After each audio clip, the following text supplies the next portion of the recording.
Hello bachcho, let's read out the question first. Consider 2 point masses M1 and M2 connected by a light rod, rigid rod of length unknown. यानी कि दो light masses है उसको एक rigid rod से connect किया गया है.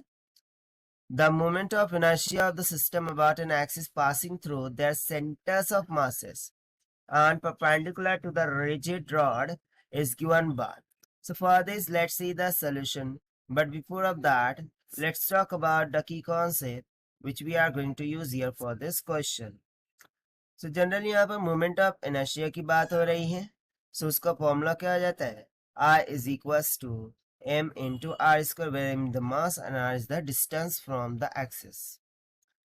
Now let's go throughout the question. So question में सबसे पहले बोल क्या रहा है उसको अंडरस्टैंड कीजिए.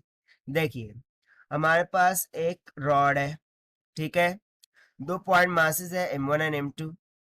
उनको बोथ एंड्स पर क्या किया गया है? कनेक्ट किया गया है. लेट्स सपोज ये M1 मान लिया, इसको मैंने M2 मान लिया, और जो कंप्लीट लेंथ ऑफ रॉड है वो क्या है? R नॉट की इक्वल है, ठीक है.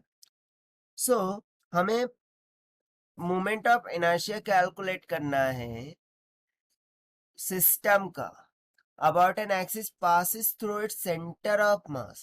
So let's suppose कि ये रॉड का सेंटर ऑफ मास है, इसके थ्रू ये एक्सिस पास हो रहा है जिसके अबाउट हमें मोमेंट ऑफ इनर्शिया कैलकुलेट करना है, ठीक है.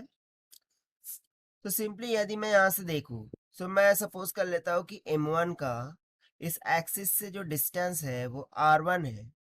सो M2 के लिए एक्सिस से डिस्टेंस क्या हो जाएगा? R2 हो जाएगा. अब वो किसके इक्वल रहेगा? R नॉट माइनस R1 की, क्योंकि कंप्लीट जो रॉड है उसकी लेंथ हमें कितनी गिवन है? R नॉट की. तो सबसे पहले तो हम क्या करते हैं, ये जो सेंटर ऑफ मास है वो कैलकुलेट कर लेते हैं, ठीक है, यानी कि R1 एंड R2. सो वो कैसे कैलकुलेट करेंगे? सी, जो R1 होगा वो इक्वल हो जाएगा किसके? M1 इंटू, ना, फ्रॉम द सेंटर डिस्टेंस क्या है? 0 plus M2 times of R not divided by M1 plus M2. ठीक है, ये तो हो गया R1 के लिए. सो सिंप्लीफाई कर दीजिए, R1 कितना आ जाएगा? M2 R naught by M1 plus M2.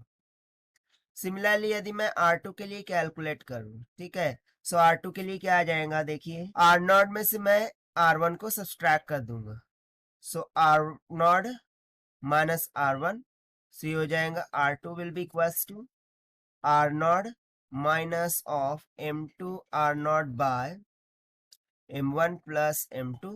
Subtract कर दीजिए, R2 will comes out equals to M1 R naught by M1 plus M2.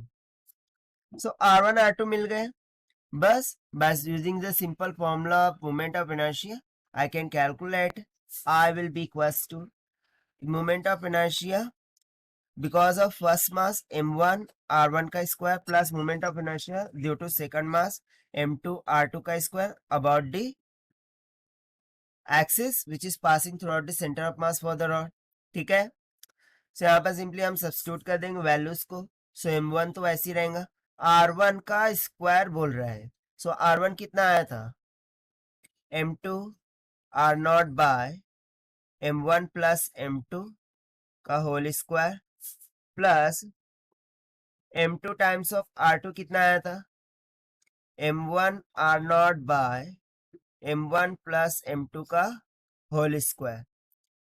तो इसको हम सिंप्लीफाई करते हैं, सो क्या मिल जाएगा? देखिए I will be comes out equals to M1 into M2 into R naught का स्क्वायर. यदि मैं कॉमन कर दूं, सो ब्रैकेट में क्या बच जाएगा?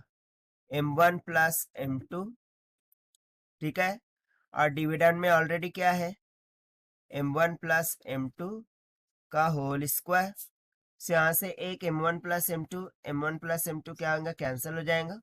सो फाइनली मुझे मोमेंट ऑफ इनर्शिया मिल जाएगा M1 M2 R नॉट का square by M1 plus M2. और यही हो गया हमारा final required answer which we have found by using the simple concept of moment of inertia.